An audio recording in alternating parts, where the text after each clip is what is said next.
Hi, I'm Sergeant Don Forster from the Pasadena Police Department's Crime Prevention Unit. And I'm Police Assistant Ronnie Nanning, and this is Crime Stoppers, a 30-minute crime prevention magazine. Whenever we get a chance, Ronnie and I like to show you the latest technology that affects law enforcement. On today's program, we have two examples of that technology. One that deals with a prisoner actually in a custodial facility, such as a jail, and the other one that deals with a prisoner still under arrest, but monitored in his own home. Stay with us.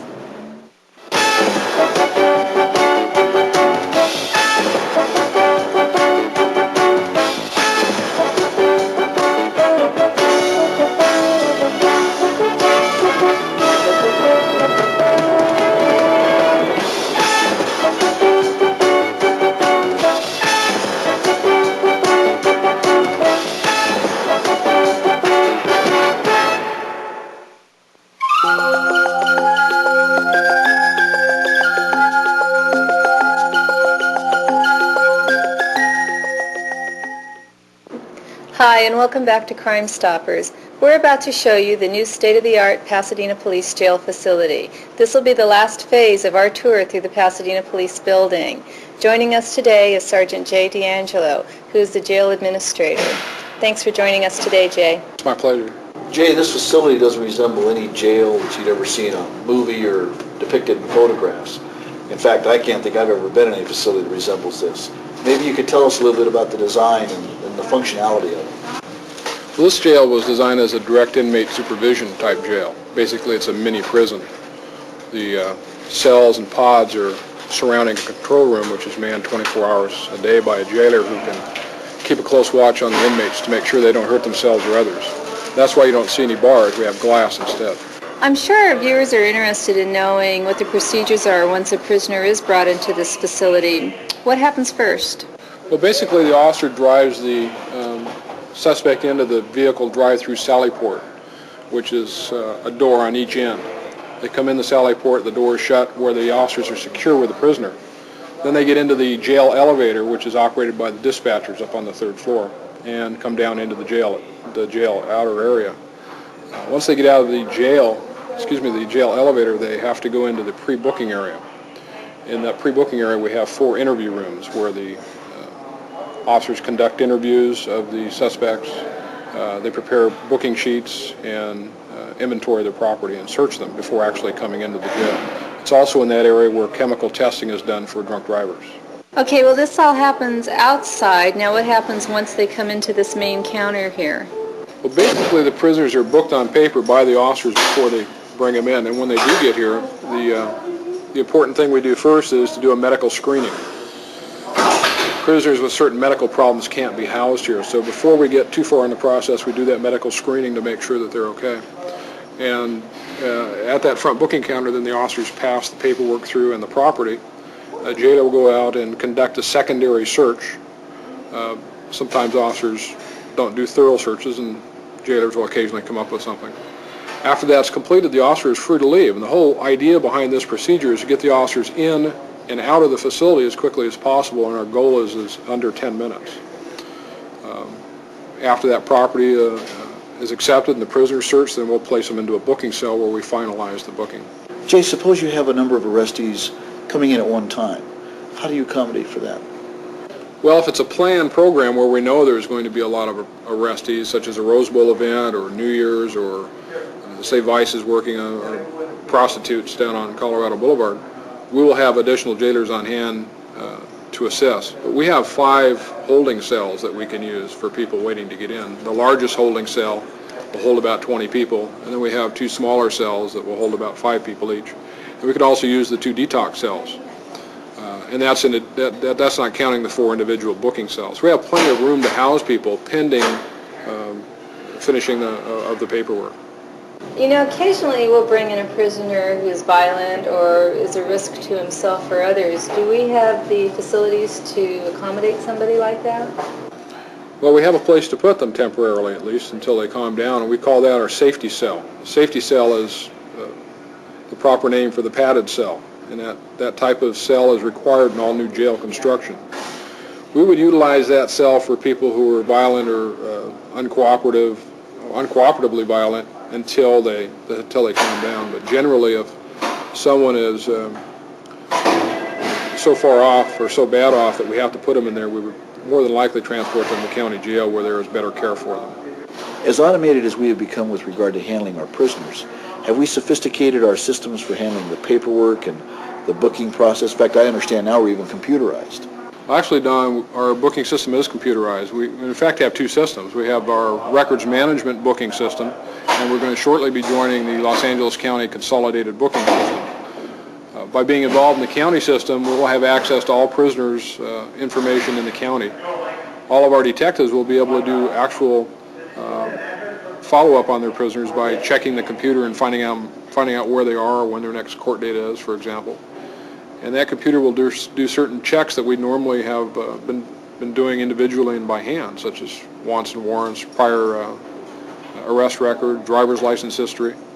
And very soon we're going to be going to a computerized fingerprinting system.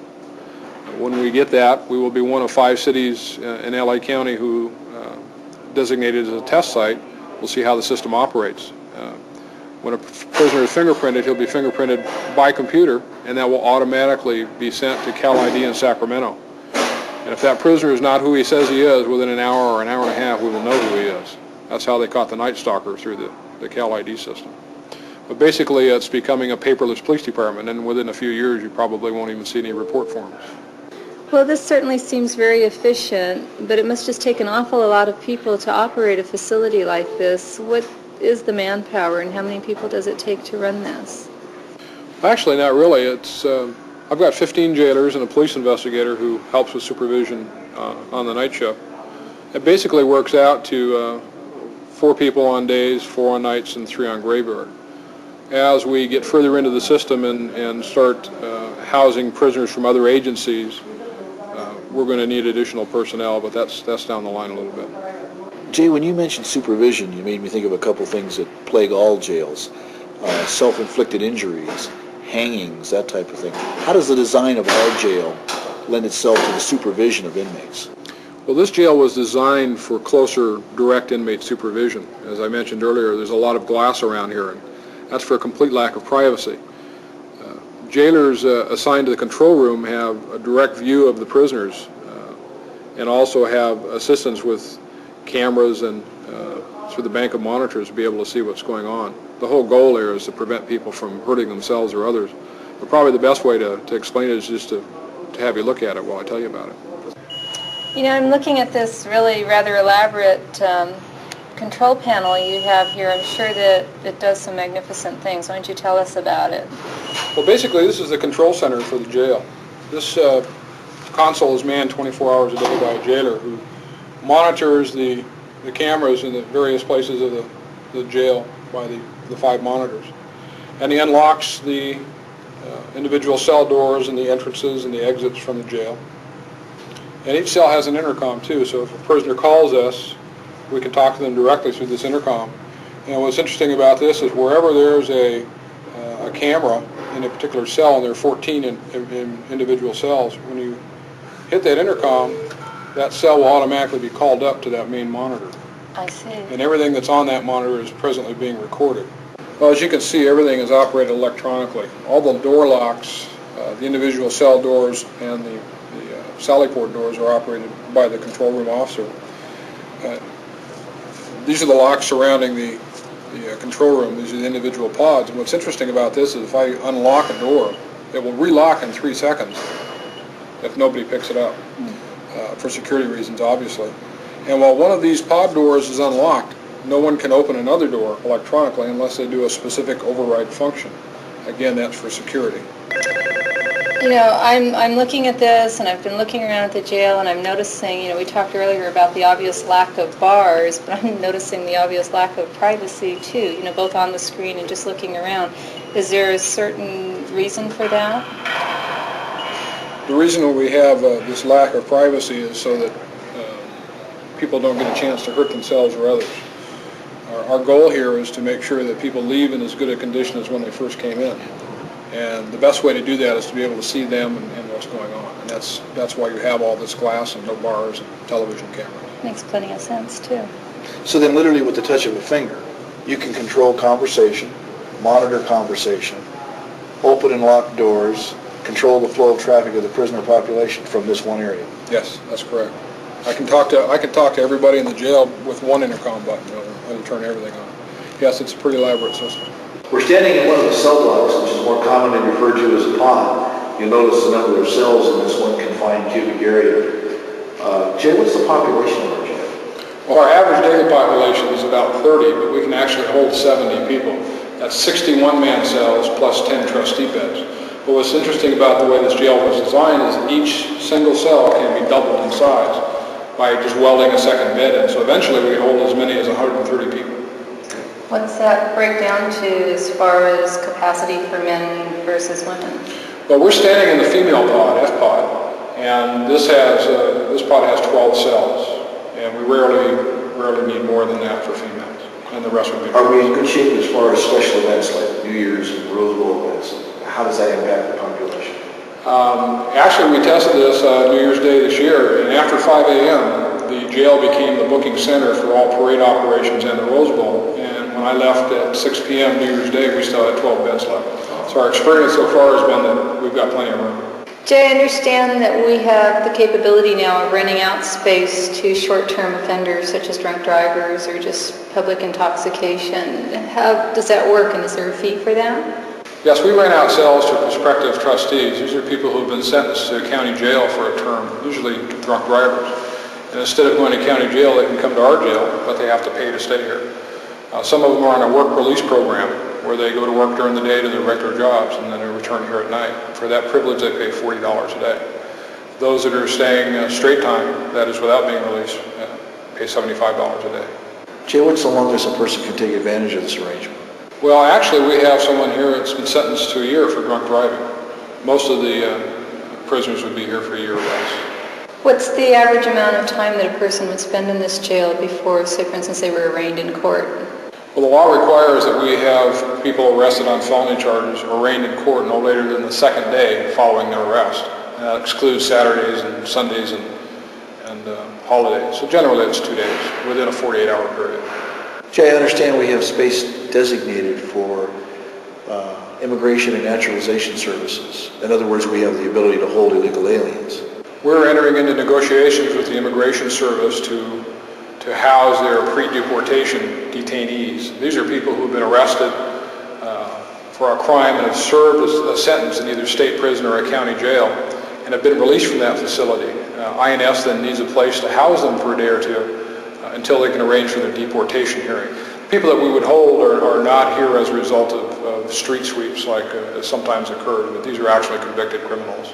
And for that, INS will pay $75 a day. It occurs to me that there are no juveniles in this facility. Is there some reason for that? Well, actually, we are certified to house juveniles. We just don't do that unless we have to. We would hold them in E-Pod, which is next door to this pod. The maximum time we can hold a juvenile is for 6 hours, and then only if you meet specific criteria for that holding, and mainly it's until other arrangements can be made to take them maybe juvenile hall or be released. Jay, recently the law mandated that all prisoners have the right to visitors, and I've noticed some visitor booths out there. How does that work exactly? Yes, in fact, we have 2 visitor cells set aside specifically for that. Right now our visiting hours are going to be limited until we figure out how things are best going to work, but it'll be daily between 10 and 11:30. And the children, minor dependents of the prisoner, also have a right to visit that prisoner as long as they're accompanied by an adult. Is that a fact? Yes. Jay, I smell food. What kind of meals can a guy expect in this establishment? Well, we serve cereal in the morning and hot TV dinners for lunch and for dinner. And trustees, of course, can eat whatever is available to them. But for the most part, it's TV dinners. On a more serious note, what kind of a cost factor? How many meals can you anticipate moving in a year's period of time? Well, we budgeted for about 60,000 meals for the next 12 months. Speaking of costs, what does it cost to operate a place like this? Actually, the jail budget alone is just over $1 million.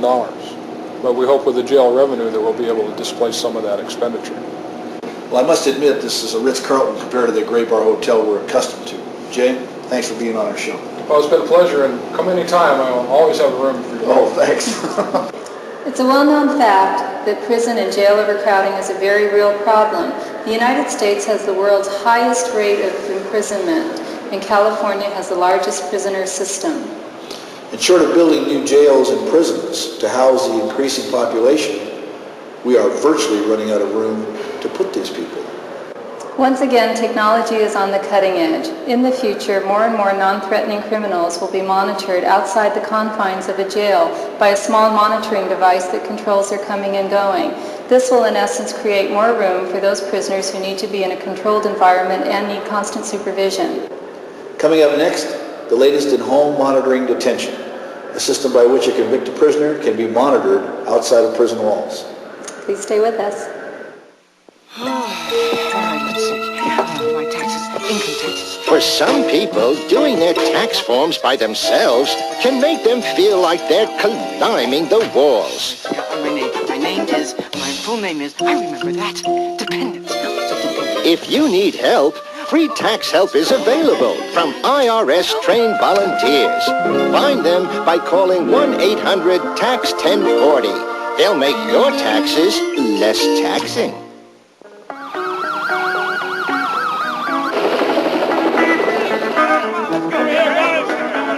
Randy Travis on strings. Branford Marsalis on the horn. Paul Schaefer on keys. Carly Simon on lead.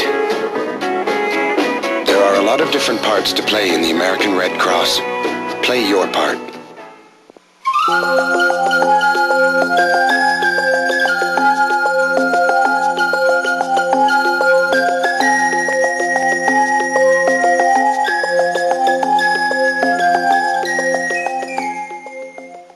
Welcome back to Crime Stoppers.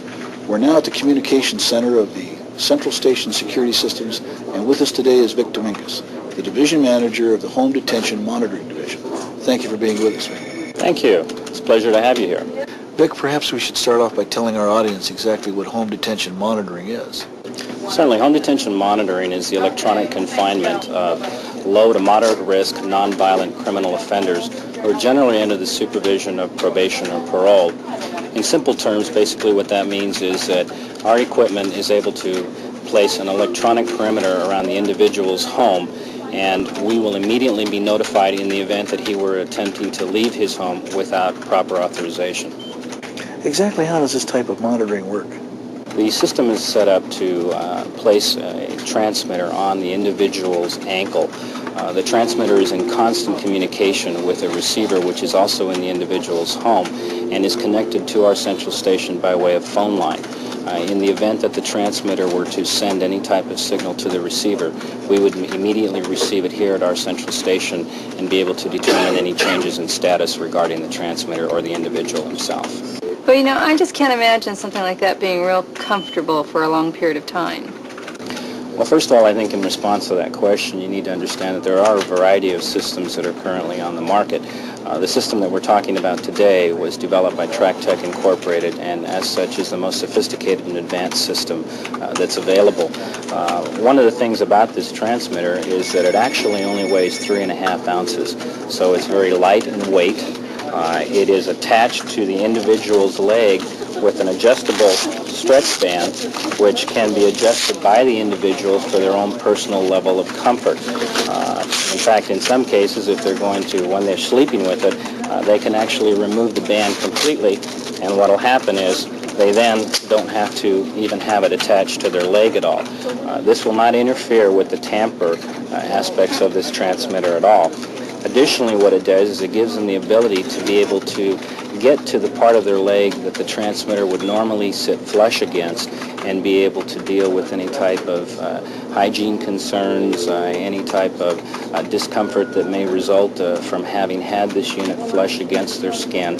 And it also gives them, of course, the opportunity to change socks and to do whatever else they need to do without feeling that they've got this tightly secured to their leg. The tamper strap itself is this particular part of the transmitter, and this also is not flush against their skin. There's usually approximately a 1/2 inch to 1 inch in play, which is sufficient to give them some space between their leg and the transmitter, but is not sufficient for them to be able to slip it off of their leg. And I think the final point is, of course, is that the unit is completely heat sealed, and therefore it's waterproof, which gives them the ability to be able to bathe with it, shower with it, or even go swimming with it. So in every aspect possible, we have attempted to make this transmitter as comfortable and as livable as possible. Vic, I'm looking at the receiver, and there isn't much to it. It's just a metal box without any openings. Actually, the looks of the box is quite deceiving. The box, first of all, is made of case-hardened steel, and the purpose of that being, of course, that it's intended to withstand the normal wear and tear that these boxes will be subjected to. It's also designed to prevent the individual from being able to tamper with it in any way. Additionally, if you'll notice, the box has no type of ventilation openings, which is fairly typical for this type of electronic equipment. The reason for that is to prevent infestation. What we have learned is that in many cases when these boxes are placed into an individual's home, they're subject to being infested with a variety of insects. And what happens is after it has become infested, the box is then removed, placed in a storage area, or subsequently placed in someone else's home who's been put onto the program, and what happens is that the insects then crawl out of the box and infest that particular area. So this box, by being completely sealed, prevents any type of infestation by any type of insect. I noticed there are two antennas. What are those for? Well, this is another unique feature of this particular receiver. These antennas allow us to get what we call dual spatial diversity. Essentially what that means is that the transmitter is transmitting to the receiver on two separate and distinct radio frequencies.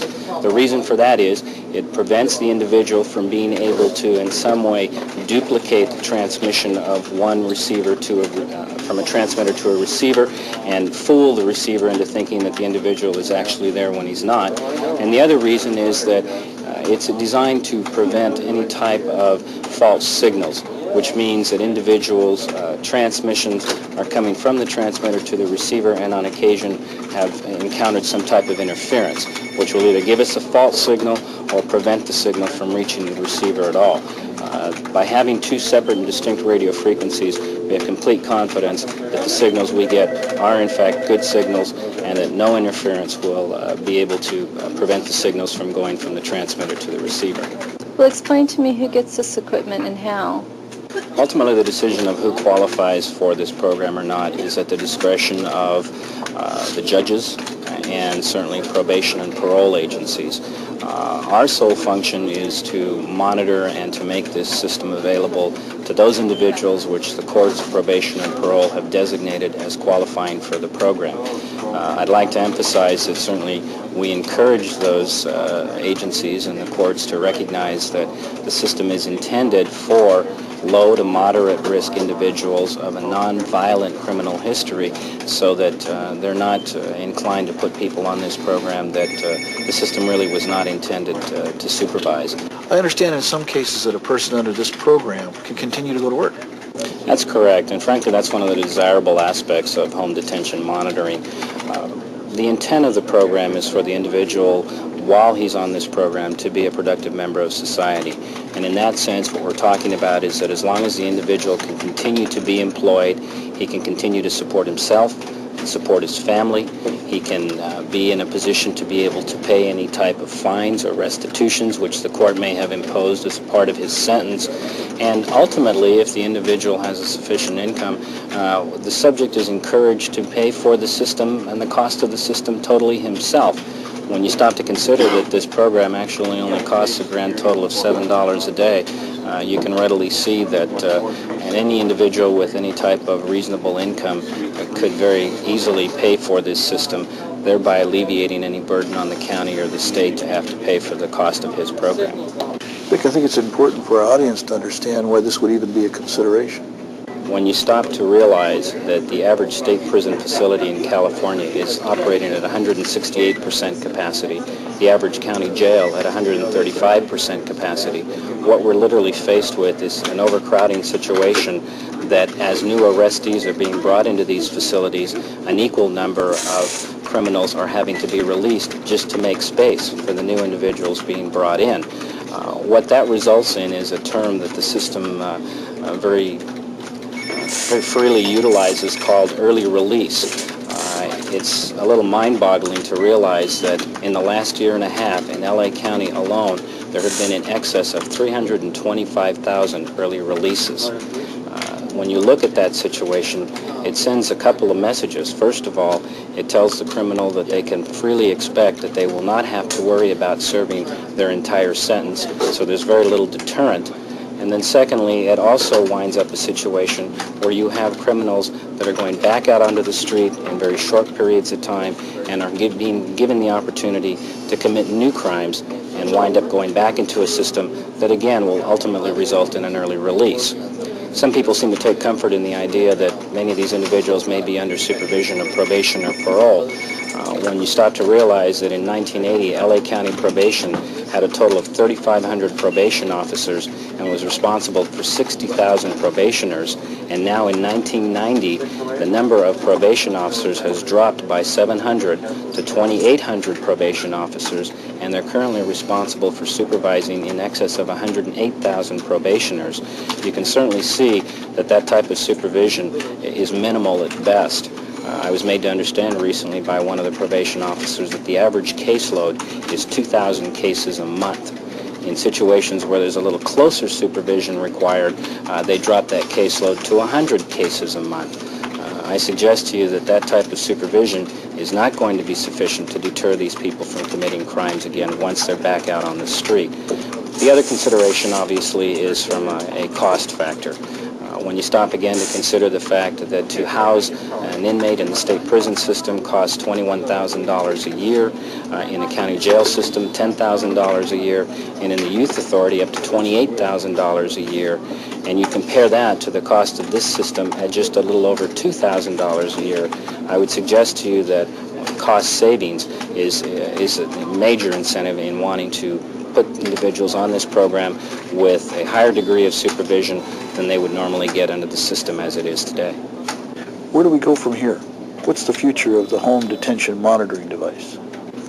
Well, ultimately, our hope is that we will be in the process of developing technology, and in fact, technology is currently being researched in regards to being able to create microscopic transmitters which can be surgically implanted on an individual and which will, via satellite, give us the ability to literally track the movements of that individual should he ever violate the home detention monitoring perimeter, and allow us the opportunity to locate his location and transmit that information to local law enforcement so he can be taken back into custody as quickly as possible.